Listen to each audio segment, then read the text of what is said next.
Our instructor for Veg Club this evening is Carol Appenzeller. Carol thinks of growing food more than probably anyone should, and that is to our benefit. She's been growing great veggies for 3 decades, at least half of which is on Bainbridge Island. Carol has the equivalent of 33 4-by-8-foot beds on her shy quarter acre, which is an inspiration to every veggie grower west of the Cascades. Please join me in welcoming Carol Appenzeller. Glad to be here. And I'm glad that you're all here too. We're going to talk bugs tonight.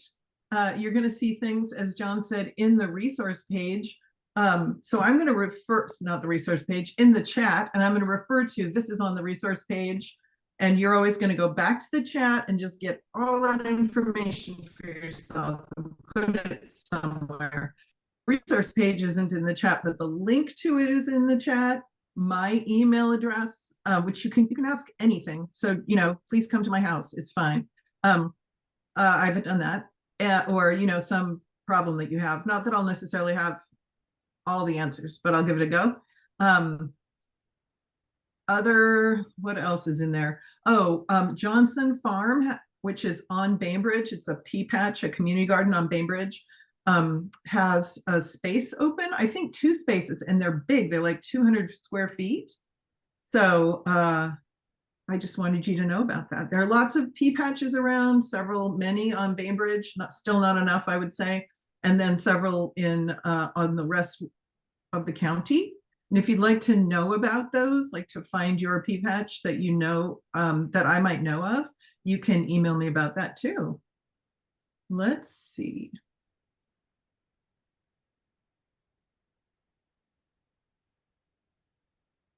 Oh, they're filled now. I see, Carrie. Thank you.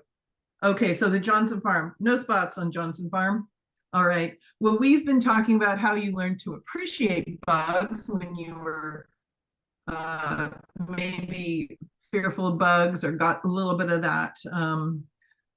Bugs are something to be cleaned up and kept out of your house and your garden and all that. Maybe if you got some of that. I liked hearing about people appreciating bugs, and I'm glad that probably if you're here, you do appreciate them. We're going to learn about predatory bugs and other kinds of insects that help us control the populations of the insects that can harm our vegetables. So tonight it's going to look like this. Let's see if I can get us to go to the next one. There we go.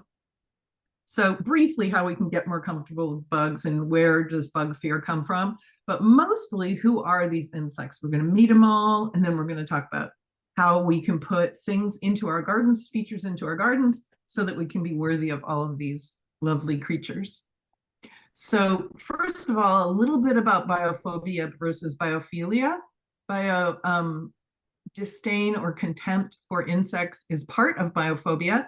Biophilia is what the kids on the right hand are doing. They're thinking it's cool, and it's increasing culturally.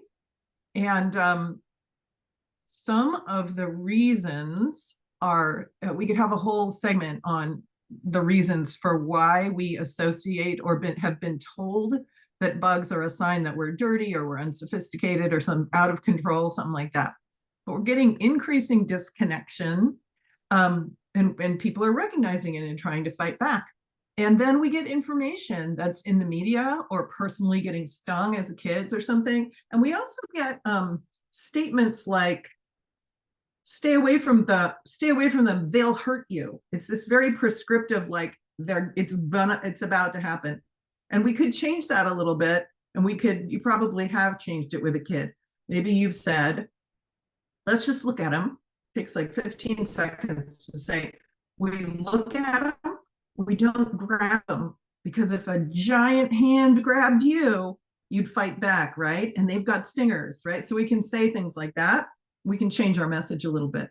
And then we get what we call phobia, but we don't mean somebody who just can't be in the same room with a bug, but it's this sort of, they're not worthy of being around. And then people, when we feel that, when we have a strong feeling of that, then we want to have zero tolerance policies, and we don't, some people are not comfortable even being out in nature. Yeah, And another thing that we do with kids that I'd like to mention is girls have a higher level of biophobia. Girls and women have a higher level of biophobia than men and boys do typically. And I think part of that is because we say, keep those white sandals clean, honey, right? So we're like kind of slightly sometimes give messages that we don't mean to be giving. So they don't get to go and be in the mud and check out salamanders and things like that. But a lot of people, I bet a lot of people here are trying to counteract those messages. So we can, in order to counteract those with ourselves and other people, we can be willing to abandon our long-held assumptions. And I put this up because that thing looks like a cross between a mosquito and a wasp. And if it landed on my wrist, I might initially go like this, right? But I'm trying to supplant that with curiosity instead of just assuming it's a bad thing. And we can stop ourselves and be curious. And with kids, I look at little critters a lot, but I want to be patient with their reaction. This could be a kid. It could be the person who gardens next to you in the pea patch, who just cannot tolerate that your plants support insects. Or maybe the whole pea patch, the committee or whatever says, no, we're not going to have these. We're going to have as few insects as possible. Or it's a neighbor, it's a spouse or something. So giving lots of opportunities for people to learn, but also not saying you've got to come look at this bug or forcing a kid to do it. But just modeling that curiosity is cool and important. I'm preaching to the choir. People say, sometimes they say, I don't have time for this. It's a privilege to go out in the woods and look at bugs. All three of these were found within 30 minutes in the strip mall at Bond Road and 305 in Poulsbo, because I had a 5-year-old and we were waiting for her mother at a medical appointment in it. I thought we could play with my phone, or we could go drink bubble tea, or we could just look around. And we did. So it's always around. And if you find like ants crawling somewhere, and that's all you find, that's good too with kids. And you can go to the Bug and Reptile Museum in Bremerton if you are here because you are interested and you want to challenge your own assumptions. The Bug and Reptile Museum is very cool. I recently went with an adult friend and I said, it's cool that you're cool with bugs. And she said, oh, I'm not cool with bugs, but I know I should challenge myself and I'm curious. So she wanted to go there. What's happening here? Okay. Also, even for the insects that eat our gardens, they are super important in the ecosystem. And ecologists who set up ecosystems, like they're trying to restore parts of an ecosystem, they are really happy when they see the plants being eaten by insects. Because you cannot get food and energy from the sun that goes into plants. You can't get them into the upper levels unless they become grasshoppers and bees and beetles and things like that. That's how the upper levels get food at all. And all food starts with plants. And many times it has to go through a grasshopper or a rabbit or something like that we consider a pest. Okay, I'm self-conscious that you probably could have written that part all by yourselves because you probably agree. So here's some stats. 2 million species of insects, the percent that are harmful to crops or humans, 1% of them, so 99% not harmful. And number 2 is the value of crops saved by wild insect predators. Look at those numbers. These are insects who are dying from pesticides that we're putting on plants. And we're not raising these guys. These are not bees that we raise. These are just incidentally helping us by doing their lives. So I think if we could increase our support of these, it would be really powerful. And I like the last one just because that's how many pounds of how many pounds of food spiders eat every year. That relates to John McInnes's comment.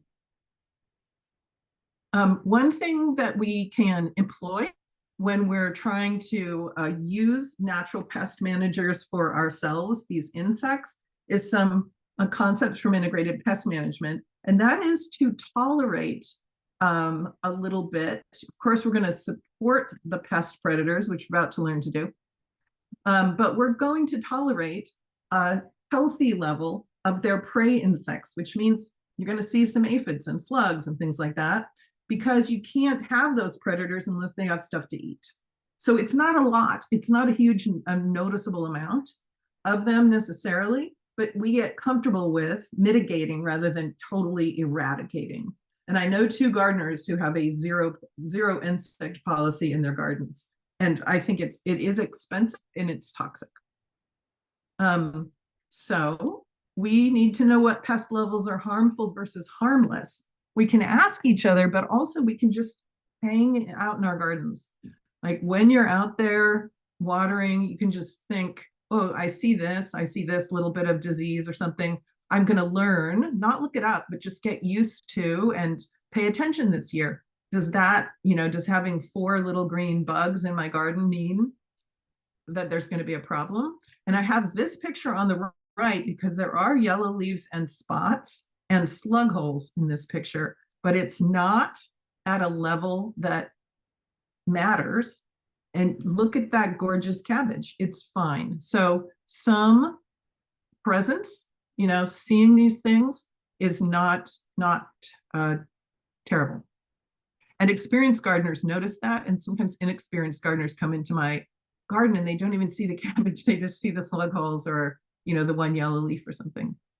So I understand that, but we can get used to it. And it's just getting used to your plants. So you just know what your plants look like when they're healthy and know who's out there, know what levels, know that there are always pests in your garden.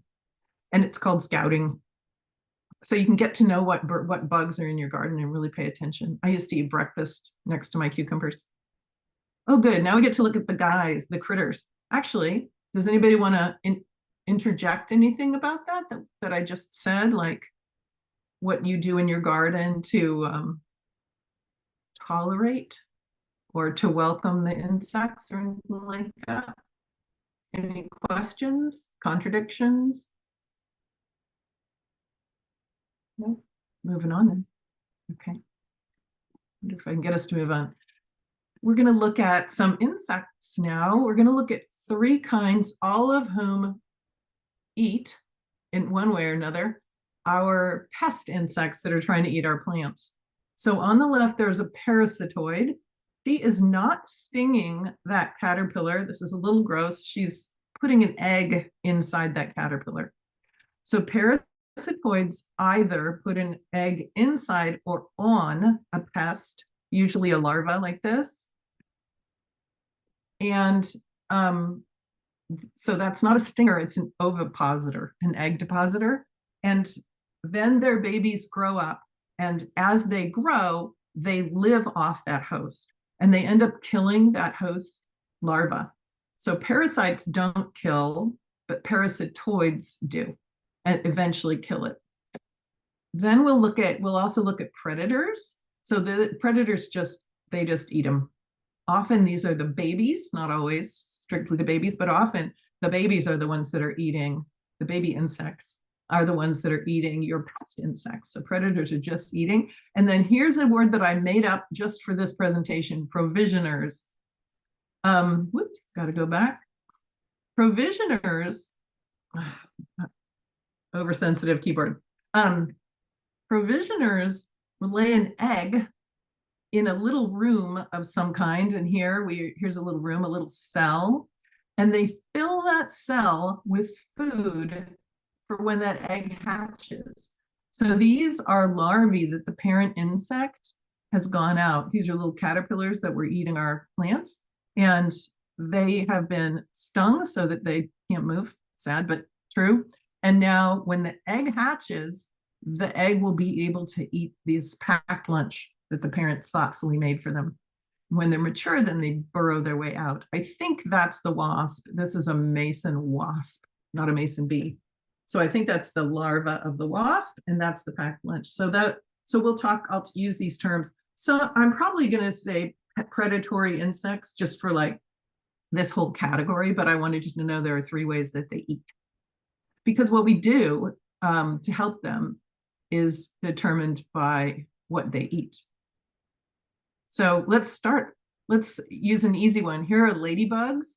Ladybug eggs are those little yellow things. And if you're not familiar with this, that's what baby ladybugs look like. That looks like something that would eat my plants, but that is what they look like. And then they shed and they look like that. And then they stick to a leaf and sleep for a while and they look like this. And then they come out as ladybugs. They don't always look exactly like this. They can look a little bit different, like the markings, because we have a lot of different kinds of ladybugs.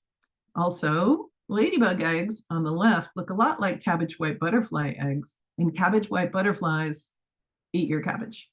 So you can take a hand lens if you really want to and look at them very closely. But you can get either one. Even on a cabbage plant, you could conceivably, if you have like some aphids on it, you could get ladybugs, and then you could also have cabbage white butterfly eggs.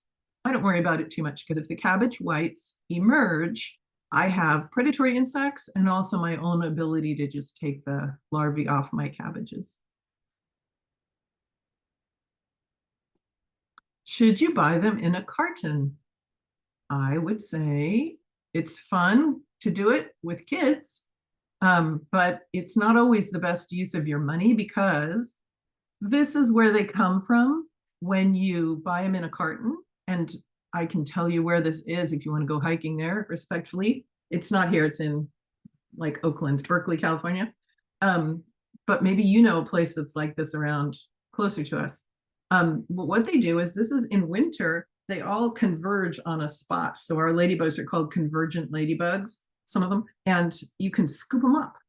But when winter's over, if they're naturally hibernating here or they're in torpor, they have to leave, right? They have to go find food. So they have this immense impulse to migrate. So if somebody scoops them up and sells them to you and they warm up and it's springtime, they don't know that they're supposed to stay in your garden. They have this impulse to migrate. So they go. So what we can do instead is set up our yards so that they welcome ladybugs who happen to be passing by. So, but we'll talk about a little bit about that later. These are lacewings. There are brown ones and green ones. And these are their babies down here, right there. And these guys are such voracious eaters. This one is eating an aphid. They're such voracious eaters. I think it's the brown ones that lay their eggs like this, so that when the first one hatches and drops to the ground, it can't find the other eggs, because if it could find them, it would eat them. So these guys love to eat your pest insects. They are big eaters. And when they go to pupate and turn into adults, they look like this or like that. So I have seen these on the bottom of my savoyed leaves that are maybe charred leaves. They'll live underneath a little cup in the leaf or on the bottom of cabbage leaves and things like that. Does anybody have anything to say about lacewings? You want to interrupt me or tell me I'm wrong or anything? Mm-hmm. This is clearly a housefly that's going to land on horse manure and then come to my barbecue. But it's not. It's a tachinid fly. And see its bristly behind? That is a sign of a tachinid fly. And they come in lots of sizes and lots of colors. So I can't just memorize this black one. But they are parasitoids. So the middle picture has eggs on a larva of caterpillar, if you will, that's trying to eat garden plants. And so those will stop that caterpillar. And on the right-hand side is a pupa of one of the species of a tachinid fly. And I have seen those as I clear leaves, you know, I'm like pushing things aside so I could put starts in or something in my garden. I see those sometimes. This is a trichogramma wasp. They're so tiny that that one is sitting on an insect egg. So there can be 2 millimeters long. And I've seen some of these micro wasps on dandelions this early in the year. I saw some today, not necessarily a trichogramma, but the trichogramma wasps are very, very tiny, and they are parasitoids. they'll go up to an egg like this and they tap it to figure out how big it is. They're tapping it to figure out how much food's in there. And once they've decided, that tells them how many eggs they can put in. So they actually do like a little bit of math estimation, however they're doing that. Has anybody ever seen super, super, super tiny little wasps in their garden? I bet if we were all in the same room, someone would be nodding a little bit. Well, now you can keep an eye out for them. Okay, these are paper wasps. Paper wasps are provisioners. So are yellow jackets. So they bring home food and they put it in a cell with an egg, and then they seal off the cell. So that's a sealed off cell. Both paper wasps and yellow jackets make nests out of paper. So these are both paper, but and they both paralyze an insect and then come back several times to make little lunch packets out of it.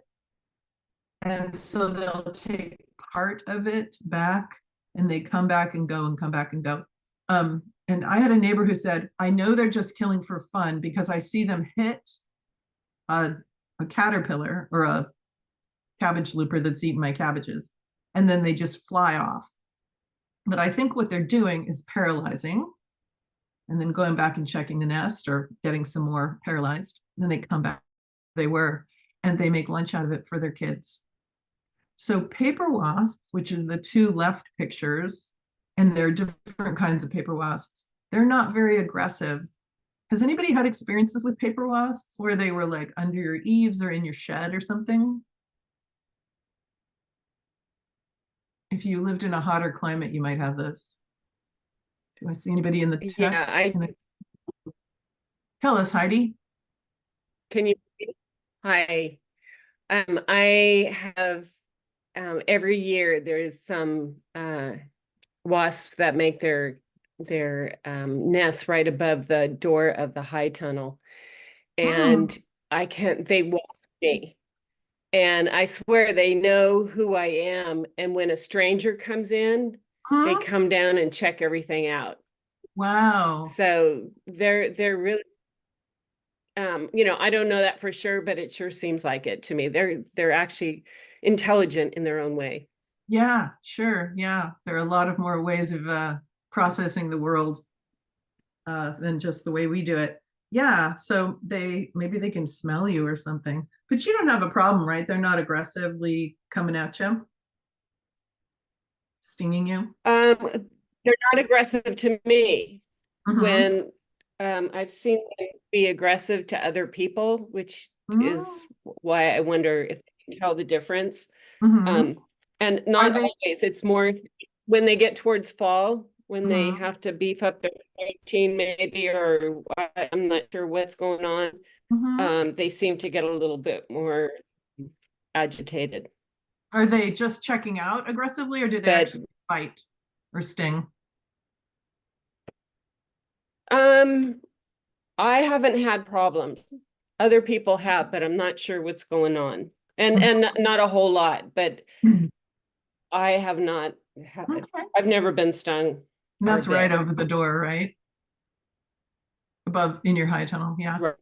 Yeah. Well, interesting. Yeah. I've had them in sheds. Sorry. I've had them in sheds, really tiny sheds where I go in and out all the time. And several people went in and out, and it wasn't a problem for us. But most often I see them up in the eaves where I wouldn't even interact with them anyway. And they do tend to be quite docile, the paper wasp ones. Yellow jackets are also really great at patrolling your garden, but I'm not going to tell you to leave a yellow jacket nest near your door, right? I don't do that because they're more defensive. They have a lot more in that nest, and they're more aggressive about defending it, right? They'll also nest in the ground, but there are also harmful insects that nest in the ground. That's yellow jackets will do that in the ground. When I've had a yellow jacket nest, oh, sorry. Carol, the paper hive on the very right, that's a yellow jacket nest, right? Yeah, And then the middle one, okay, paper wasp. Yeah, yeah, just check. yeah. So I have paper wasps, and as I say, out of the way. When I've had yellow jackets in places that were really out of the way, like in the trees across the street, my garden has never been so pest free. So I'm not going to tell you to keep yellow jacket nests around though, but paper wasps are they're beneficial for us. I This is have some. Oh yeah.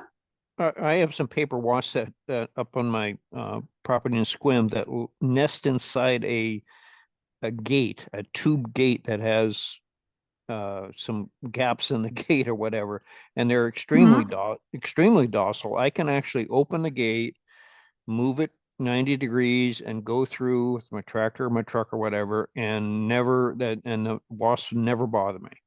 That's neat. And then other paper wasps around the place, whatever. Sometimes I try to discourage them from being where they're at just because I don't want to get stung because I'm allergic by some sort of a bee.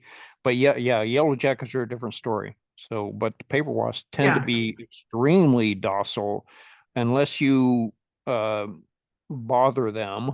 And I've done that. Unless you smack their nest. One time I picked up a cattle water trough that was empty, and there was a paper wasp on the back side of it, and I got stung or bit or whatever, but it wasn't that bad. It's not like a yellow jacket. They are a beneficial critter out there. Cool. That's cool to know. Carol, what I was talking about earlier was actually a wasp, a yellow jacket nest. Oh, yellow jacket nest. That's interesting. So even with the yellow jackets, you have not seen them be super aggressive with you. Like they kind of understand that lady who looks right. This is okay. They're the ones that I can see there and watch me. And the other day, because they're looking for places to make their hives right now. Yeah. And there was a chair in the high tunnel, and I actually grabbed the chair, and I could feel the yellow jackets under my fingers as I grabbed the chair. Oh my gosh. I let go of it. I know, and they didn't sting me, and they didn't bite. They didn't follow me around. So I was pretty surprised because they were definitely yellow jackets. Oh, okay. So even the aggressive behavior we heard described today is the guys on the right. So we don't so far have any experience with paper wasps being aggressive. Right. Okay. Cool. Thank you. Thanks for clarifying that. So when people see this one, they either say, oh, they're so gorgeous, or what is that? Murder hornet? They're really long. I feel like they're like an inch long at least, and they're gorgeous. And sometimes we get a big bunch of them late summer, like probably 6 years ago we got some. They're just beautiful. And they are ground nesters, but they don't nest exactly the way yellow jackets do in the ground. So we'll go into that in a little while, but they are provisioners also. They're going to come get some insects, some pests, and provision for their kids. These are true bugs. True bugs are anything that looks like a shield.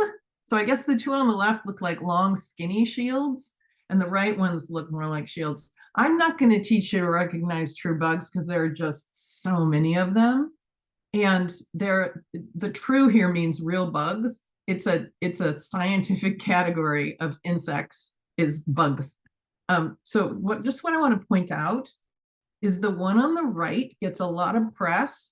And if you post a picture of anything that looks anything like that online, everybody says brown marmorated stink bug, they're invasive, they're from, not from here, kill them all off, which that's fine with me. They are invasive and they eat plants, and our agricultural sector is very concerned about them. But my point is that the three on the left do not eat your plants. They eat the bugs that eat your plants. So we have assassin bugs and damsel bugs around, and even some, I don't think we have spine soldier bugs in our gardens, but we have other kinds of bugs like this. And it'd be really easy to to confuse the spine soldier with the brown marmorated, I would think.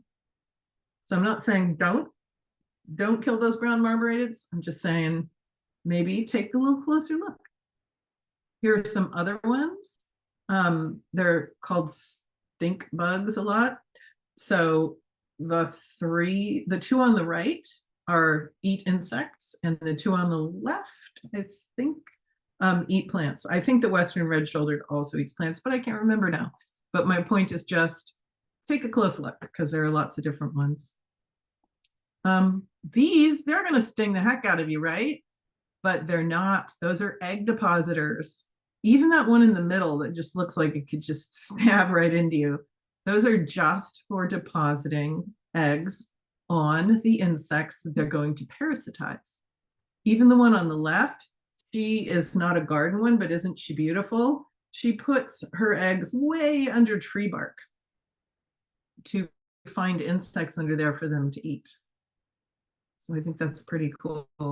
I had a great opportunity of being able to have one of those on the left on my arm. I can't remember if it landed there or if I took it off the shoulder of an unwitting preschooler and put it on my arm so that I could model for them that I wasn't freaking out. And I could say, look at that thing that looks like a stinger. It was a great experience. And everybody could learn that they weren't really going to hurt us. So these are insects that are going to eat your pest insects. And these are hoverflies. I bet you know hoverflies. They're the ones that can hover like a helicopter and they'll move a little bit in front of your flowers. So they're hovering and then they scooch over. And they really look like bees, but they're not, and they don't sting. They tend to look like they're wearing helicopter goggles as well. And those are their babies on the lower right. So they come in different colors. A lot of the ones that I see in my garden, at least the ones that I notice, are the green.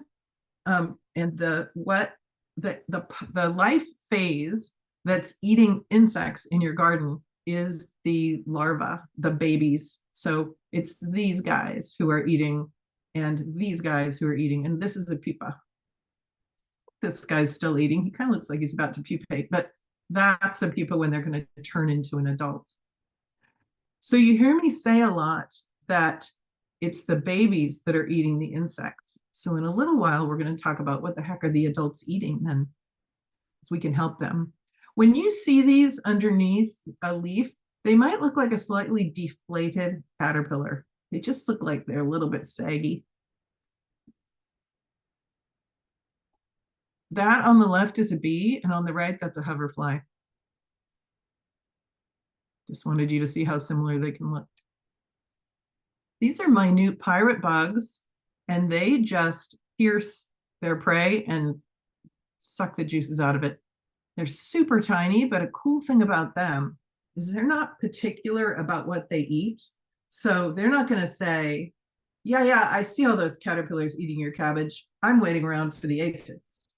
They just eat whatever they find, they're going to help you eat it. So that means that keeps whatever you've got at pretty low levels, because they'll run in, they'll eat one aphid and they'll eat a caterpillar for you. So then there can be tons of them in gardens, and we can protect their habitat. So we'll talk about that in a little bit after we get to meet all of these guys. This is a violet ground beetle. They're really black. They rarely look purpley like this one. This is the baby of a violet ground beetle. Looks like a tiny monster. These two eat lots of stuff. And one of the things they can eat is slug eggs or tiny slugs. And they love cover. So they want leaves on the ground that they can live under, or they want plants that spread over the ground. They do not want to be exposed running between this plant that they like to be under and that plant. So they love that cover. So when I have to uncover something, uncover a bed, I find a lot of these guys running. These guys run out of my compost, and they are predators too. So they're running around. They have a venomous bite, so don't have your kids grab them. But that's how they paralyze their prey so they can eat. These are called rove beetle is one of the names, but my favorite name is devil's coachman. And I think it's because they look like they're wearing a little short jacket and long tails like horse coachmen used to. And they also can eat insects as part of their diet. Everybody knows that mites are bad. They're the thing that make my plants look terrible in the late summer, like my foxgloves, but not this mite. This mite eats the mites that eat your plants. So it's not, there isn't like a category of insects that are all have the same diet. So now we get to talk about how I convince helpful insects to live in my garden. But I'd rather ask you actually, do you have any input about these? About the insects we've talked about before? Do you know other insects that are helpful, that are predatory or, insect controlling? Anybody have a question? Okay, just checking. John, are we checking? By that I mean you, checking the comments? Yes. Okay. Looks like we're Thank caught you. up. I'm pretty terrible at it, so. Just have to remember Sarah's question from the beginning. Yes, I asked Sarah, did we see that? I asked Sarah to remind me, and I'm going to make sure to do that. Okay.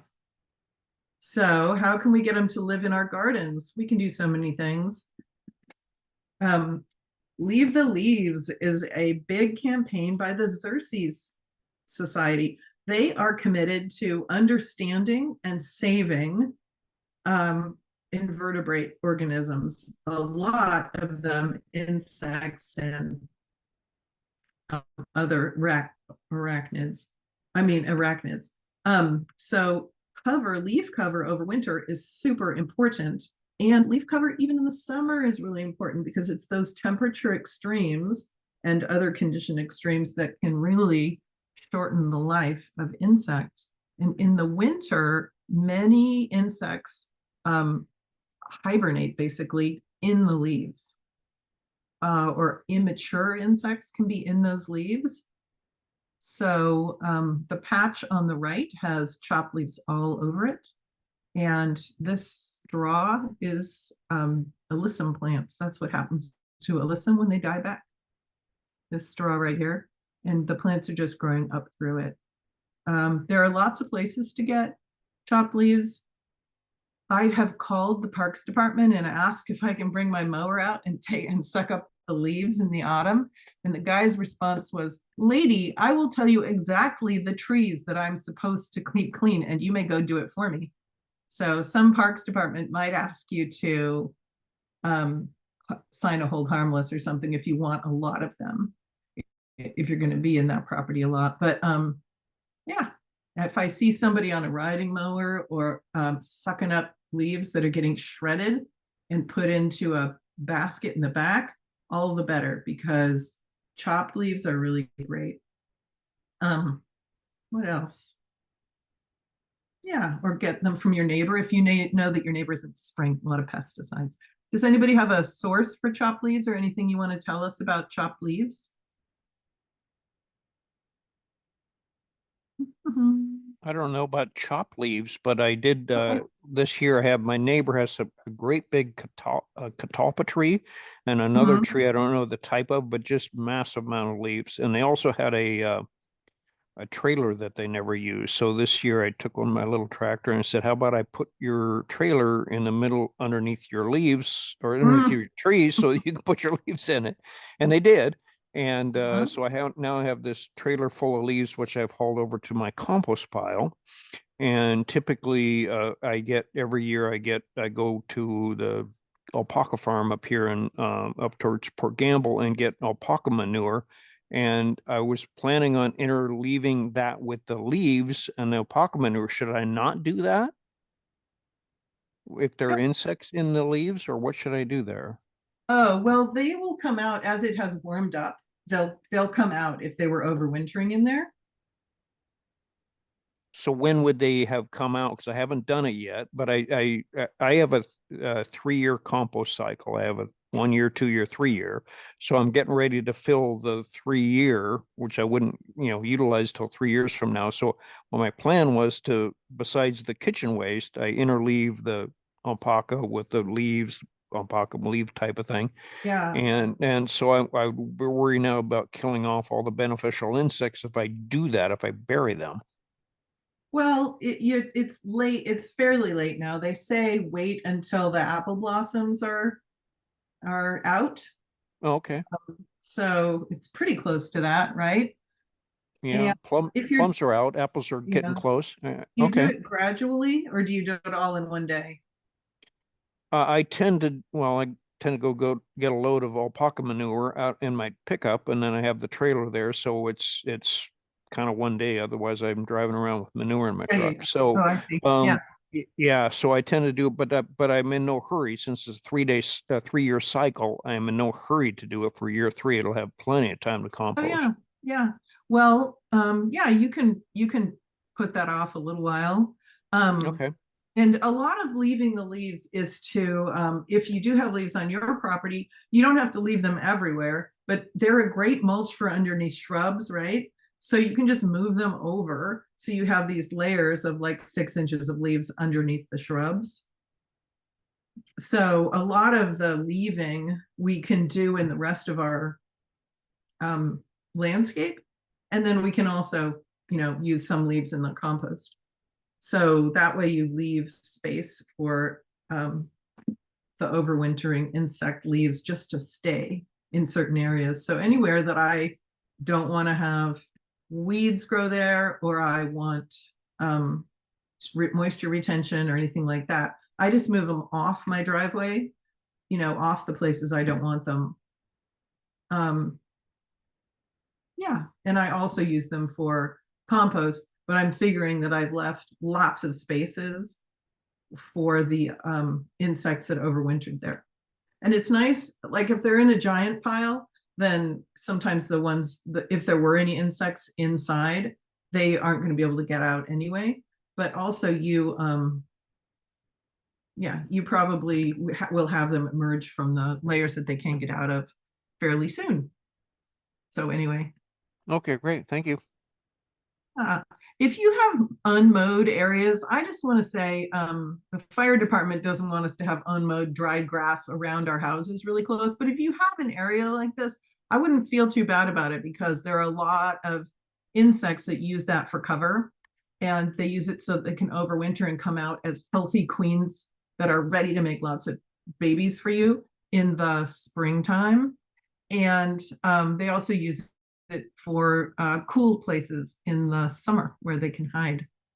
70% of predator provisioners are ground nesters. So when I see bees coming out of the ground, I used to think those must be yellow jackets. I got to watch out. But now I realize that there are, including those golden digger wasps and lots of other really great, interesting insects, lots that will nest in the ground. Let's see, it looks like this for some of them. And this is not a big colony. This is one lady's little tiny house and another lady's little tiny house. So they don't defend each other. Some people advocate having some bare ground. And I'm going to do this in an area where I don't want to put water there. It's going to be dry and quite warm, and I don't want to waste water on something over there. So I'm going to put some sand in the soil, and I'm going to leave it just that area bare and see how that goes. See if I can encourage them to nest there. Otherwise, if we are going to mulch, leaves are good and compost is good, but wood chips, if we put that mulch down, they can't really get out. So wood chip mulch isn't, if you want to encourage them in an area, then you wouldn't want to put wood chip mulch. I'm not saying never put wood chip mulch like around the base of a tree or something, but yeah, these are just ideas for you. The other 30% nest in cavities, like the insides of hollow stems, like that. So that is where they are all nesting. So we can really think about leaving them when we find them, or having places where they can nest. So there is a bee that has drilled into the pithy part inside of a plant. And the bees here, even our carpenter bees, don't have big, strong jaws like Eastern carpenter bees do. So they can't drill straight into like fresh wood, but they love many of our cavity nesters love a pithy stem or punky wood that's like partly rotted, or beetle holes or hollow stemmed things. So you can leave your hollow stems or your pithy stems on your perennials long, 8 to 24 inches. And what we hear a lot is don't prune them until late in the spring. They say when the apple blossoms are out, prune them straight to the ground. But if you do that, and there were babies, or if you do that, then these stalks cannot be used by the new mothers. So we want to prune them long and leave them forever. This plant will grow up. I had a plant that I pruned I pruned the dead stuff on a peony to this length, and it took 2 weeks. The peony has now surpassed them and I can't see them. So it's really quick. And the reason we need to leave them there is the mothers fill them up with babies and raise some of those babies in the summer, but some of the babies are laid in there late in the summer and they're going to overwinter this coming winter inside of this. And then in the spring, they're going to come out and they're going to continue the generations. So if we cut these off and we don't ever have long things in the summer, the fall, and the following winter, then we can't support those populations. I have on the resource page a link to this, and it sort of explains that in summer there are still larvae in there, and in winter there are still larvae, and then they're going to mature and come out the following spring. But these that come out are going to need places to lay their babies. So that's a pretty powerful thing to be able to do. If you put off your pruning and you still haven't done it, good for you. So we do want to prune them down so that if they do have to burrow into the pith, they have a way to get in, but we want to prune them to between 8 and 24 inches. Does anybody have a question about that? Just maybe what type of bushes would be good. I have my hardy fuchsias, and I have quite a few hummingbirds like those. I have not buzzed them down, and typically I buzz them down fairly low before they regrow. So would those qualify for this? Do they have stems that actually die, and are they pithy in the middle, like styrofoamy? Or hollow? I'd have to look closely at the stems. I don't know. Particularly if you have a strong cold winter like we did last the 17-degree temperatures we had, they will die right to the ground. So and the stems are probably 3 feet tall right now. So I have not done. I'll have to look to see if they have the center on the stem, but just curious if those would work. Yeah, interesting. I think if you'd have to see whether they're pithy or hollow. Joe Pyeweed is hollow. Peonies are pithy. Wait, are my peonies pithy or hollow? Can't remember. Joan, what are you saying? Oh, Fran, I mean. Yeah, so I just wanted to know, I have dahlia stalks sticking up. I have not pruned them. Are they the kind of stalk that I should keep? When you cut them, are they hollow inside or pithy? Yes, they're hollow. I think that could be handy. Yeah, there's no guarantee, but if we do it with a lot of them, we'll find out which ones they want to live in, right? Okay. Yeah, I've had them grow in lots of little strange places. People use little pieces of bamboo or other kinds of reed and stick them in little spots out of the way where, what do they like? They like it to be sunny. They want it to be dry. It's hard to find the ideal spot. Sunny in the mornings is really good. And for a lot of them, they want one end of the straw, the tube, to be closed. So that's nice because bamboo has like membranes in the middle. So you can cut one end near the membrane and one end open. And so those pieces of bamboo can be used. I've had other stems that I've done this with as well when I was cutting something down and I didn't want to leave them. Yeah, and different insects like different sizes.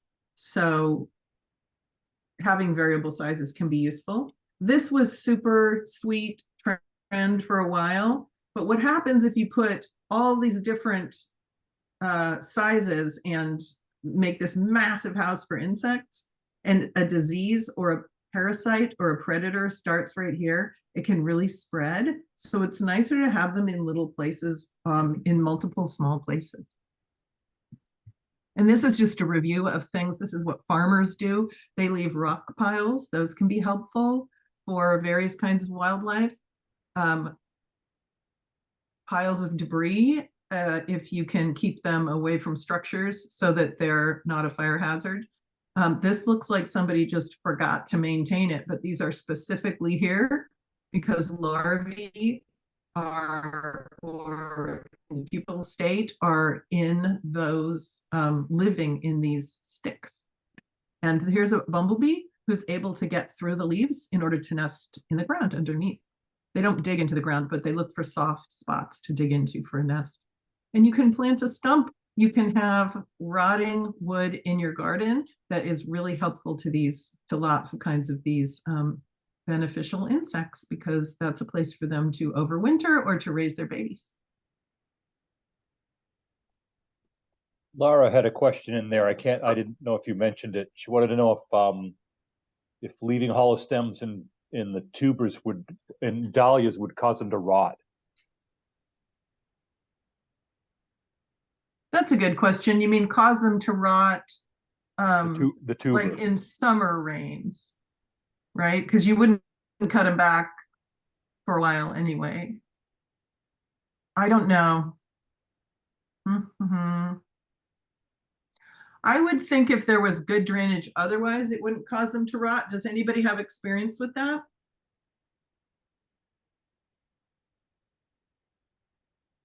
Maybe I looked that up. Or you could look it up and then report back.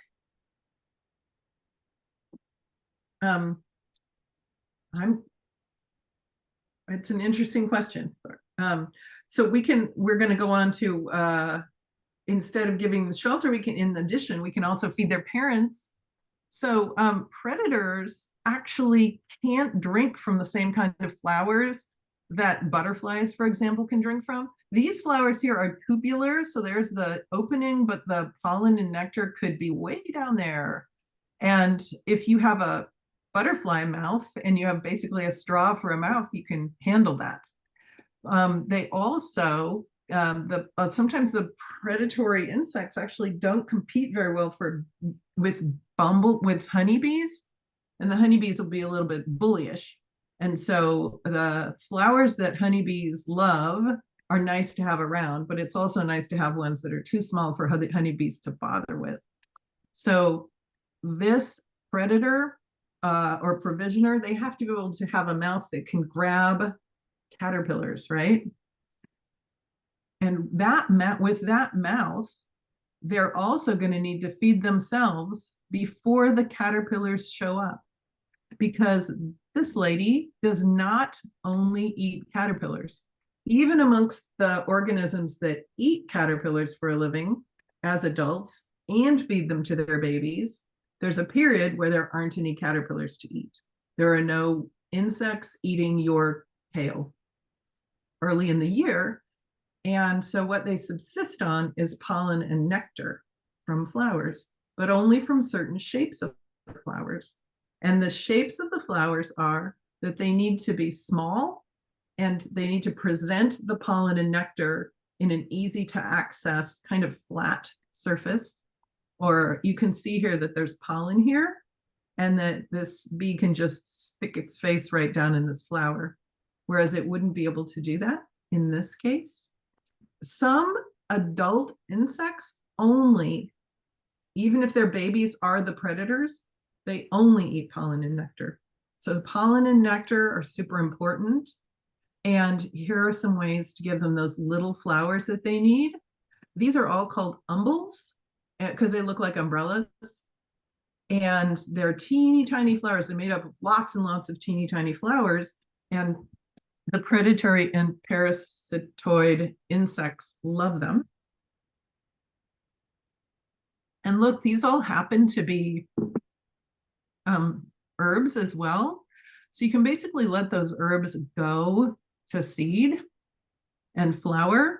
And sometimes people who don't have a lot of space, who want to attract and support predatory insects, and maybe even they want to be able to give a clue, a signal to the predatory insects that they should come over and visit this particular aphid-infested plant. They'll plant cilantro, which is what coriander is. Coriander and cilantro are the same thing. They'll plant it really tight in a pot, and it gets stressed out, so it blooms really early. And then the people will take the pot, they'll have that ready because they know they always get aphids in, mid-season. They'll take that pot and move it over near whatever has the aphids. We don't have to do that. We can plant these anywhere in our garden and they can support the predatory and parasitoid insects. But these are ones that are very supportive.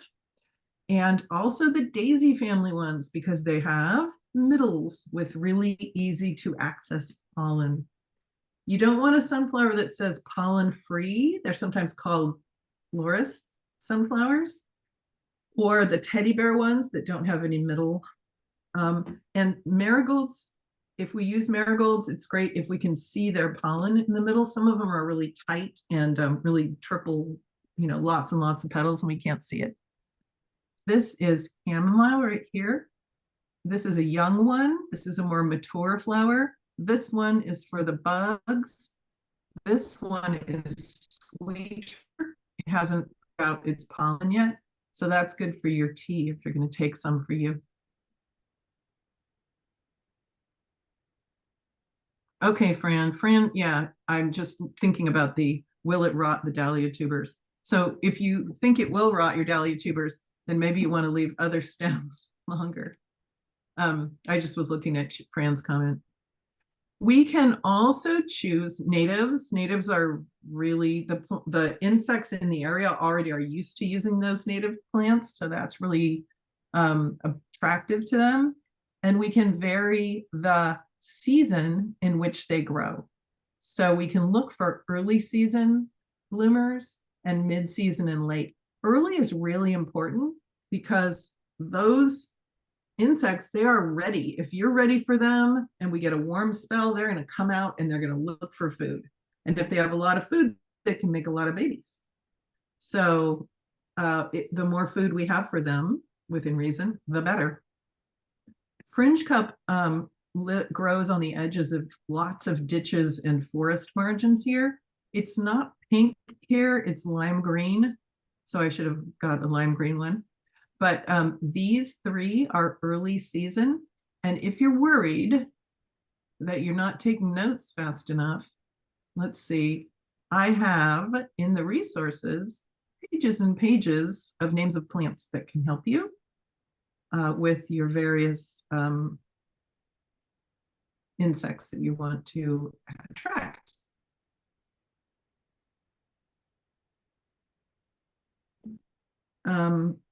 Yeah. Do you have any questions about these particular plants?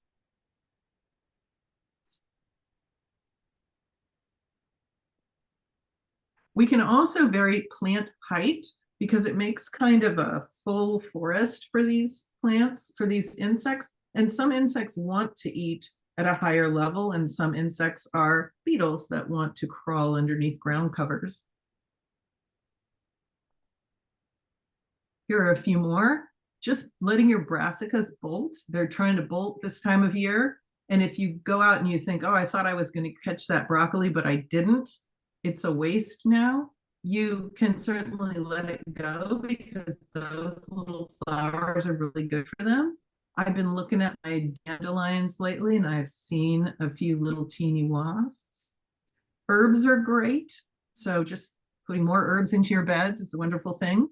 I really love alyssum because it gives cover to insects really easily. And then when it dies back in the winter, it produces straw that continues that cover.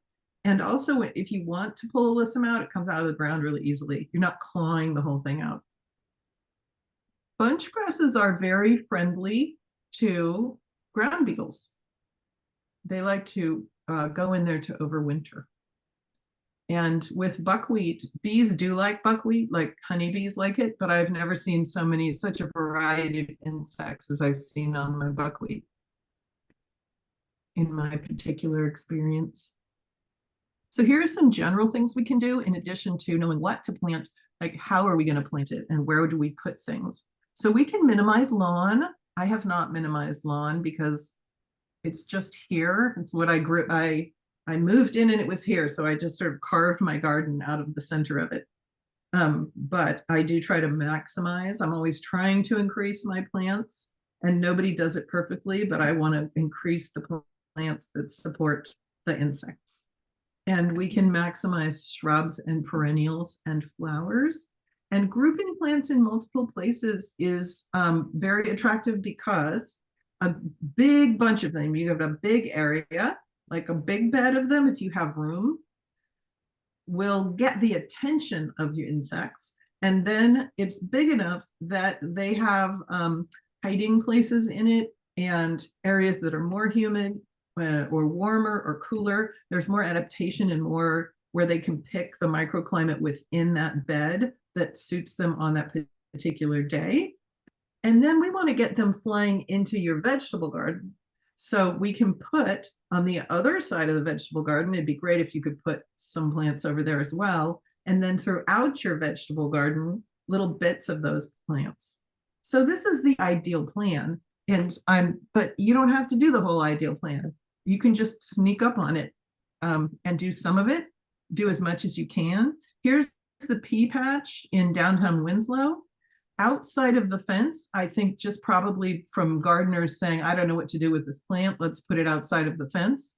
There are non-vegetable plants, but there are a lot of plants that support and give cover to and give food to predatory insects. And this is not mowed clean and vacuumed up in the winter, so they have places to hide. And then on the other side, you can see that there are more flowers. And then there are sunflowers every once in a while. There's some alyssum. There are various little patches in here. So you don't have to do this. Just if you have a pea patch, you don't have to think, oh, how am I going to do this and then fit vegetables into my 4x8 box.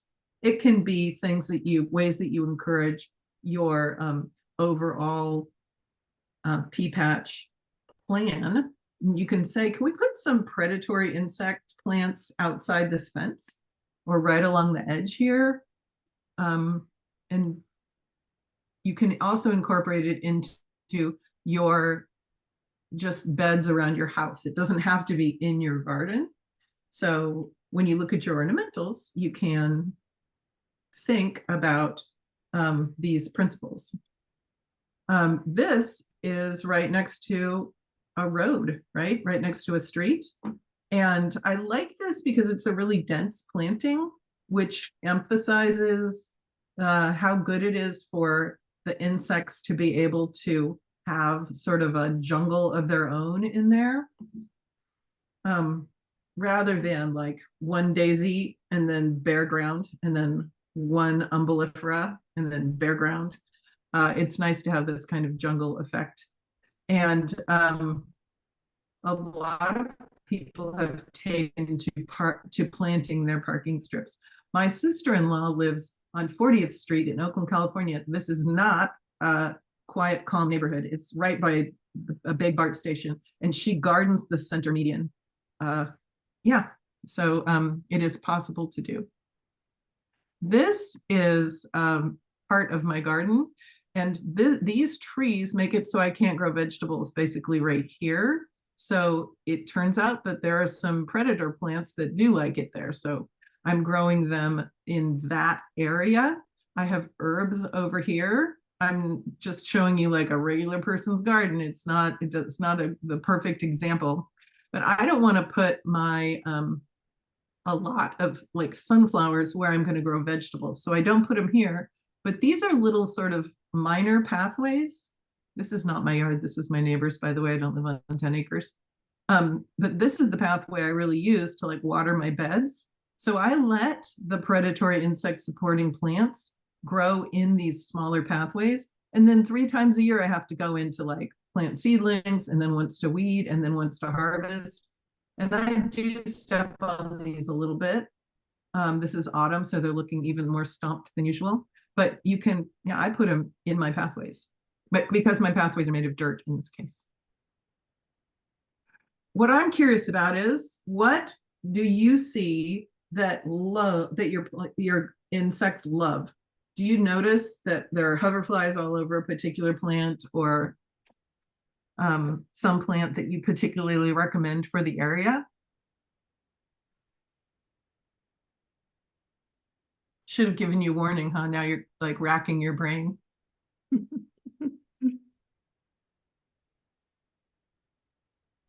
My fruit trees, when they blossom, I get a lot of insects around those. Oh yeah, on one of the information pages that is linked on the resource page, it specifically says fruit trees are really helpful. So anytime you have a blossom that's accessible to those insects, it's a good thing. Okay. One thing I learned is that different fruit trees have different amounts of nectar, and that like a pear tree, bees prefer pear trees over apples. If you have, Is it because there's more nectar? yeah, I believe so, yes. Interesting. And maybe different concentrations in the nectar as well, like more sugar or. Yeah, it could be either one. I'm not sure. Interesting. Yeah. Do you notice anything in your gardens when you do remove something? You say that plant's just got to go and you pull it out. Is there a particular kind of plant that they love to be underneath? Like mine is alyssum. There are a lot of them under alyssum. No. I noticed the henbit is that Stakey's looking plant that has little pink blossoms right now, that because it's such an early bloomer, that it seems to be really important to a lot of the bees and insects. Right. That yeah, especially at this time of year. Yeah. That's great. Just like to remind you that snakes eat slugs. I think it's a great compliment to a garden if you can get snakes to move into your garden. They do say if you have pets running around your garden, you're unlikely to meet snakes or house snakes in your garden. But again, avoiding pesticides or synthetic fertilizers, especially on your lawns, but everywhere, is crucial for this kind of pest management. To encourage these wild insects, we need to just try not to use pesticides, and that really helps the snakes as well. And string trimmers can get snakes because apparently they don't recognize that sound. They don't move, but they'll move with the vibration of your feet. So stomping around a bit is useful. And then places where they can hide is really great. And the less tidy my edges of my garden are, the more snakes I can see, because snakes like that cover of grass. So they want to be able to not be out in the open where they can get picked up by a hawk. Let's see. On the plants that attract, my oregano always seem to attract the golden digger. So I always seem to have some of my herbs go to bloom, and they always seem to attract the golden digger. So that's the one time I see the golden digger every year. My image of golden diggers that is stuck in my head is on oregano. Yeah. If you want to see them, get a lot of oregano and plant it, see what happens.